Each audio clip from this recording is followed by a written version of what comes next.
Fala, galera, aqui é o Garone. Eu tô mais uma vez aqui, é claro, para falar de Vasco.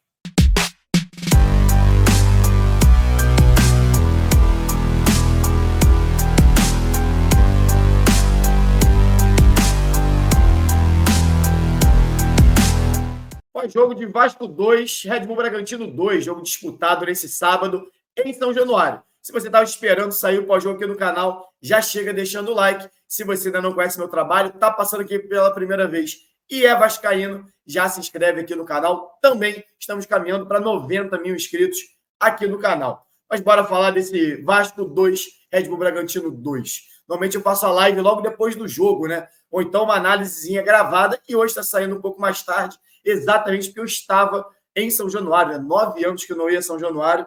Voltei nesse sábado, infelizmente a vitória não veio. Sei que vocês já viram aqui no comentário me chamar de pé frio, mas convenhamos, talvez vocês concordem comigo, a culpa não foi minha, não. Muito mais na conta do Paiva, nas escolhas do Rafael Paiva para o jogo de hoje, e é sobre isso que eu vou falar aqui. Para começar, pela escalação inicial do Vasco.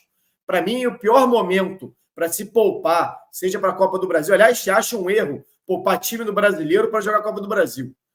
O Campeonato Brasileiro é muito mais importante do que a Copa do Brasil. Não tem como colocar um peso maior, ainda que seja uma disputa de mata-mata, um jogo decisivo, você tirar algo que não está definido no Brasileiro.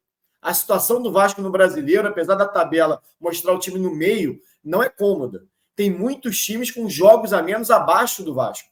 E uma diferença muito pequena ainda para o Z4. Então não dá para achar que está confortável no Brasileiro a ponto de você poupar jogadores como o Verratti, por exemplo, que começou no banco. Piton, que sequer relacionado, foi para o jogo. Tiveram jogos fora de casa onde poderia ter feito isso. Um jogo duríssimo contra o Grêmio, por exemplo, num gramado muito ruim, onde o desgaste é muito maior. Então, para mim, o momento era muito errado. Porque se tinha um jogo onde o Vasco precisava dos 3 pontos, tinha que fazer valer o seu mando de campo, era esse. Contra o Red Bull, o time que estava logo à frente, dentro de São Januário. Então, era o momento que o Vasco precisava da vitória. O Vasco precisava de força máxima e não teve. Para mim, o segundo erro do Paiva, nessa roleta russa que ele talvez tenha criado para ele próprio, foi mudar a estrutura do time. Ainda que o Vasco não viesse jogando bem, o Vasco tem jogado há algum tempo já dentro de uma estrutura tática. Mexer no time não significa mexer na estrutura do time. O Vasco vinha jogando num 4-2-3-1, com 2 pontas pela beirada, normalmente David e Adson, meia central, que já foi para Chedes, Estrela, JP, e dessa vez foi o Payet, foi o Coutinho nos últimos jogos, e foi o Payet dessa vez, que para mim, aí sim, um acerto do Paiva, que eu falei no pré-jogo. Eu também teria entrado com o Payet na vaga do Coutinho, já que o francês já vinha entrando melhor do que o camisa 11. Nisso ele acertou. Só que ele desfez essa estrutura sacando os pontas. Manteve o Adson em campo, mas com outra função, flutuando muito mais pelo campo. Por que para mim é um erro você tirar esses pontas para jogar com 3 volantes? O problema de marcação do Vasco é exatamente pelo lado do campo. E quem contribui com o lateral nessa marcação pelo lado são os pontas. Ou deveria ser. Ah, mas Garone, o David não estava recompondo. O Adson não estava recompondo. Bom, aí é algo de orientação, treino. Ou você mudar a peça. Quando você passa a jogar com 3 volantes, como foi a ideia do Paiva para esse jogo, você povoa mais o centro do campo. Você povoa por dentro. E o que acontecia com o Vasco? Na hora de atacar pelo lado do campo, quem tinha que dar amplitude era o lateral. Quem ficava exposto? O zagueiro. Se a gente vê o gol do Red Bull Bragantino numa falha clamorosa do Léo, mais uma, que não pode ficar no mano a mano, até por isso eu estou falando que você não pode expor esse zagueiro, é exatamente uma bola longa em cima do zagueiro no mano a mano. O lateral não estava lá porque ele estava fazendo a função do ponta, que não existe. Então você tira o ponta, que além de não ajudar na marcação, você obriga o lateral a fazer essa função de ponta. E aí você deixa sobrecarregado o zagueiro. Não é eximindo a culpa do Léo, não. Não é tirando a culpa dele, não. Mas ele precisa ganhar aquele duelo físico. Só que a gente sabe que ele não tem essa virtude. A qualidade do Léo como zagueiro não é vencer duelos físicos. Não é um zagueiro físico.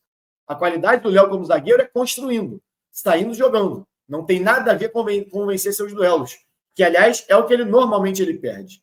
Então, a partir do momento que você expõe um zagueiro que já tem mais fragilidade, deixando ele nesse 1 contra 1, é pedir para tomar gol. E o Vasco tomou um gol muito cedo, com 4 minutos de partida, e não funcionou. O primeiro tempo do Vasco, os únicos jogadores que conseguiram construir alguma coisa foram o Payet, pela qualidade que tem, é o único que consegue ganhar essa bola no meio de campo e olhar para frente. Souza, Hugo Moura, Sforza não conseguiram fazer essa construção, não conseguiram aparecer no ataque. E o Adson, que é o cara que bate essa bola um pouco mais para frente em velocidade, que consegue tabelar junto com o Payet.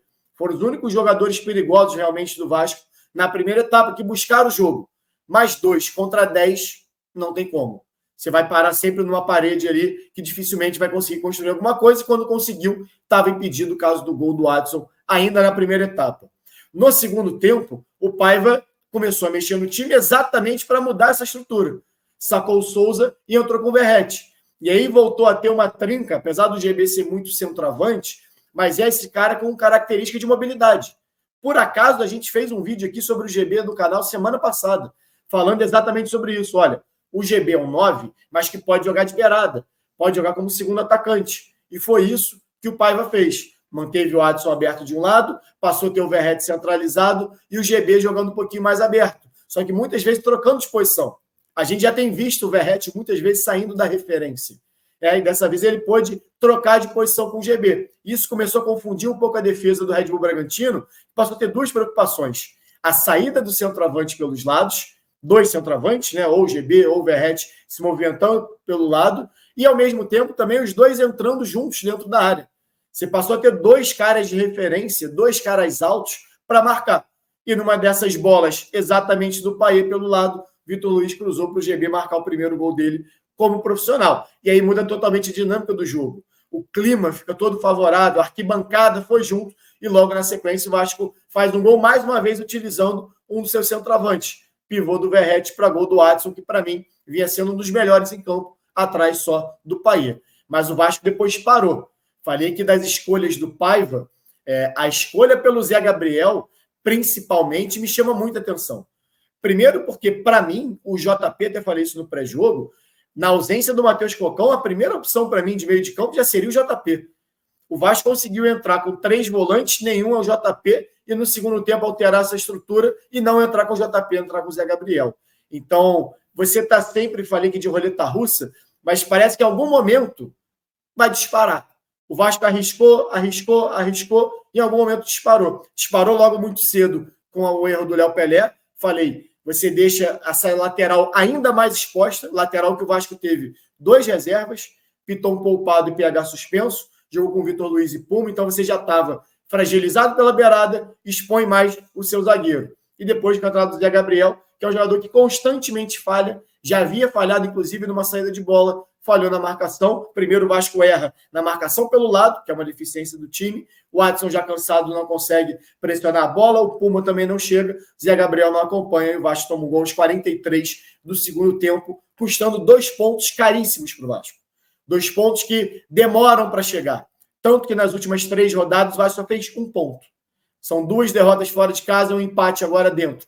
O Vasco aquém do que vinha apresentando anteriormente e, para mim, muito na conta do Paiva. E começa lá atrás, na ideia de poupar às vésperas de jogo de Copa do Brasil. Para mim, não é o mais relevante. O brasileiro é muito mais importante que a Copa do Brasil. Já que, inclusive, em 90 minutos pode acontecer muita coisa. O Atlético esteve muito próximo de fazer um 2-3-0, que talvez matasse o jogo de ida já na ida, né? Matasse o jogo das oitavas de final já na ida. Agora, em São Januário, o Vasco vai ter que tentar se impor de uma maneira que não conseguiu contra o Red Bull e não conseguiu contra o Atlético jogando fora de casa também. Chega ainda mais pressionado. Jogar com 100% da sua força nesse sábado, se tivesse vindo a vitória, o peso, inclusive para terça-feira, seria bem menor. O peso só aumentou com as escolhas do Paiva. Bom, galera, essa é a minha análise de Vasco 2, Red Bull Bragantino 2. Espero que tenham gostado. Deixe o like no vídeo. Saudações e até a próxima.